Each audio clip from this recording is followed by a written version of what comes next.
After having visited the Unicorn Gundam and the Gundam Factory Yokohama, I figured that the next big Gundam statue to visit would be the new Gundam statue in Fukuoka. But traveling all the way to the south of Japan just for a single statue is a little overkill. So it's a good thing that there's also a lot of other really cool things to do there. So off I went. And because I was feeling particularly cultured on that first day, I figured I'd also go visit some temples. But on my way to the first temple, I accidentally came across another kind of temple. Some might call this fate. But anyways, it was still closed, so I pushed on with my regular temple visits. I bought some souvenirs and even got a fortune thingy. Very lucky. Nice. Almost as nice as NordVPN, the premier VPN that will help you get past those pesky region locks. And by using the link down below, you'll not just get a sweet discount, but you'll also be supporting the channel. One ice cream later then, it's time to head back to the Gundam Base. If you've been to the Tokyo location, this one isn't going to blow your mind, but it is of course still very much worth a visit. There's a nice selection of Gunpla on sale, both regular and limited, and I was very tempted to get the high-grade Destroy Gundam.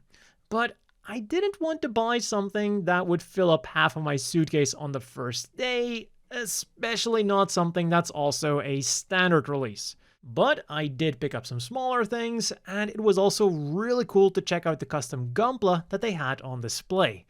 Especially this one caught my eye. It's actually a gym that has just been painted to look 3D, and it really screwed with my brain at first, and I even saw someone looking at it later on who was equally befuddled by it. But even though I did say that this Gundam Base is a little bit less exciting than the Tokyo Gundam Base, there is one big advantage that this one has, because right underneath it is a Bandai Namco cross store. So as soon as you're done looking at the Gundam stuff in the Gundam Base, you can go look at more Gundam stuff. There's some more Gunpla here, candy toys, and even a physical Bankore store with some Gundam merchandise.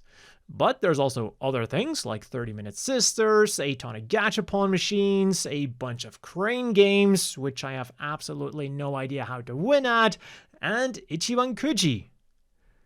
Feeling confident after my very lucky fortune, I bought 3 tickets. A Miorine towel, a Suletta towel, and the big prize, the Suletta figure. I couldn't believe my eyes, I actually won something. A day later though, I would realize that despite being the A prize, our poor Tanuki girl was actually being sold for next to nothing at second-hand shops because everyone was going for the B prize, the Miorine figure. So even though I won, I still somehow lost. What the fuck? I should have read the fine print on my fortune slip. Anyways, JoJo. The next stop then was of course the main goal of my trip, the Nu Gundam. Or, well, the RX-93ff Nu Gundam, with its slightly different color scheme and one giant fin funnel instead of a bunch of regular ones. Something that makes total sense when you think about it. Because the fin funnels of the standard Nu would just act as a giant sail, meaning that even a moderately powerful gust could send it flying into the building behind it. And talking about the building behind it, that is the parking lot for the Lalaport shopping mall, where Gundam SideF is located. But before we go there, there's also a small store outside that is selling some more Gundam merchandise, of course mostly being Nu Gundam related. Their selection isn't grand, but it is still worth checking out. Just like the Godiva near the entrance was also totally worth checking out. Not sponsored, I just really like to see what Japan does with Belgian things, and so far, I haven't been disappointed. And by the time that I finished my chocolate shake with some melon, the Nu Gundam's hourly daytime show was about to begin.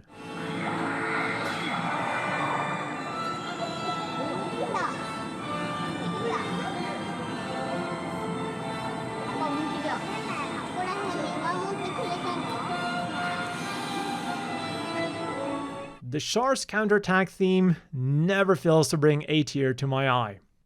But the real impressive show starts at 7, when it gets dark. Because then you don't just get to see the statue raising its arm, it'll also be accompanied by an animated short.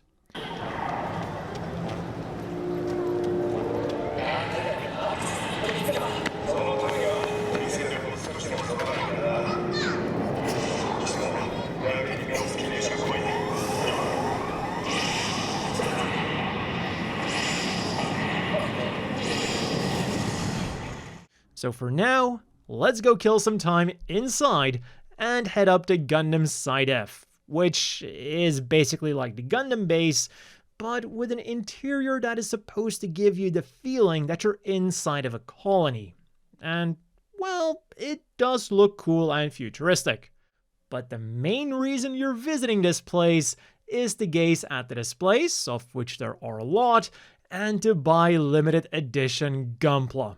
Just be warned though that due to the recent scalper epidemic, certain kits can only be bought by Gundam Base members, for which you will also need a Japanese Bandai Namco account, so it might be worth making one before coming over.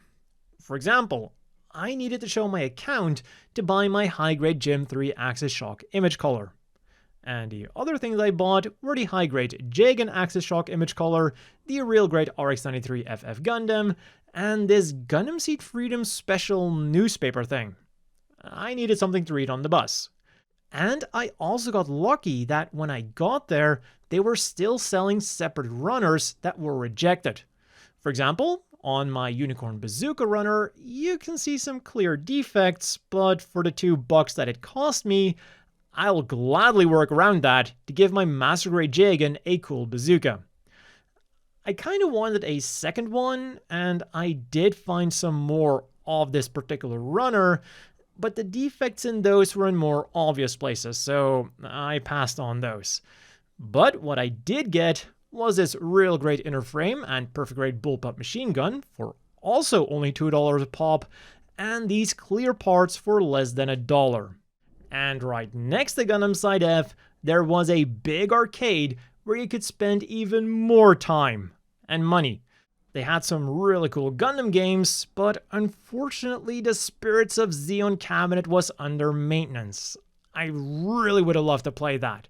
But anyways, what they of course also had more of were crane games. But like I said before, I have absolutely no idea how to win at these things, so there's no way that I'm gonna...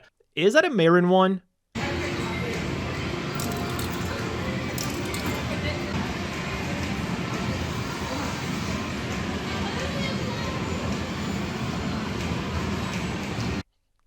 Just because I have it doesn't mean I want it.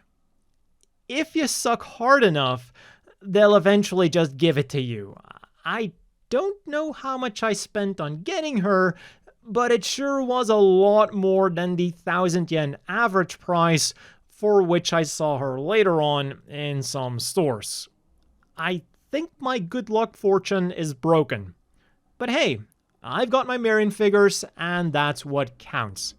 If you want, you can also go to the Versus Park with G, but I decided not to go because I was carrying a big bag and I didn't feel like going there alone.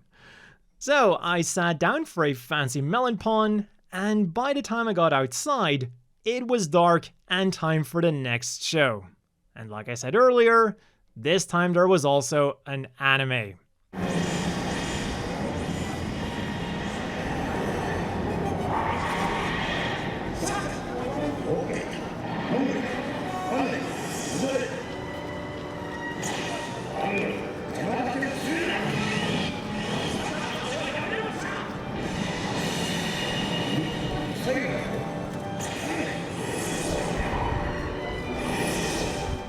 And with that, it was time to take another bus to return to my hotel and prepare for some more shopping on the next day.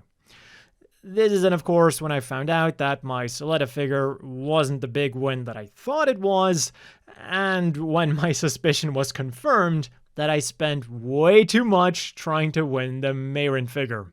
But I also found some really cool stuff, like this Gundam Seed Mobile Suit Encyclopedia VHS tape, and the Dengeki Hobby Limited Edition Ukrante figure that I've been wanting to buy for years.